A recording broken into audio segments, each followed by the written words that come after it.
ඔබ අලුතින්ම ෆෝන් එකක් ගන්න හිතනවා කියලා හිතන්න.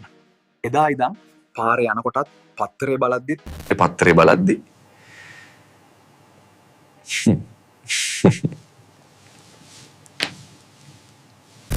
හැමතැනම පේන්නේ ඒ ෆෝන් එකම නේද?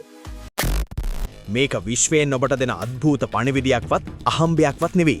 මනෝවිද්‍යාවේදී අපි මේකට කියන්නේ ෆ්‍රීක්වන්සි ඉලූෂන් හෙවත් බාඩමයින්හොෆ් ෆෙනොමිනන් කියලා. ඇත්තටම මෙතනදී වෙන්නේ මොකක්ද? අපේ මොළයට හැම වෙලාවකම දහස් ගණනක් තොරතුරු ලැබෙනවා. ඒත් අපේ මොළය ඒ හැමදේම ගණන් ගන්නෙ නැහැ. නමුත් ඔබ යම් දෙයක් ගැන විශේෂයෙන් අවධානය යොමු කළාම ඔබේ මනස සහ මොළය ඒකාබද්ධව සිදු කරන සිලෙක්ටිව් ඇටෙන්ෂන් කියන ක්‍රියාවලිය හරහා ඒ දේ වැදගත් කියලා ලකුණු කරගන්නවා.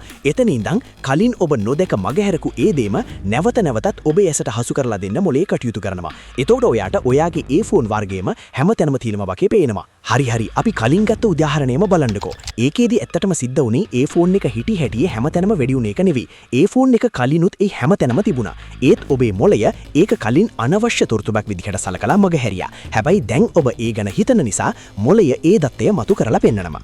මේක අහම්බයක් නෙවෙයි. මොළයේ ඇතිවන ලස්සන රටාවක්. නමුත් බොහෝ දෙනෙක් මේකේ විද්‍යාත්මක පැත්ත දන්නේ නැති නිසා මේක මට විශ්වයෙන් ලැබුණු ඉඟියක් කියලා වැරදියට වටහාගෙන ඒක මිත්‍යාවන්ට රැවටෙනවා. තමන්ගේ අවධානය නිසාම දකින්න දේ දෛවීය තීරණයක් කියලා හිතලා වැරදි තීරණයක් ගන්නවා. ඉතින් ඊළඟ වතාවේ ඔබ යම් දෙයක් නැවත නැවත දකිද්දී මතක තියාගන්න.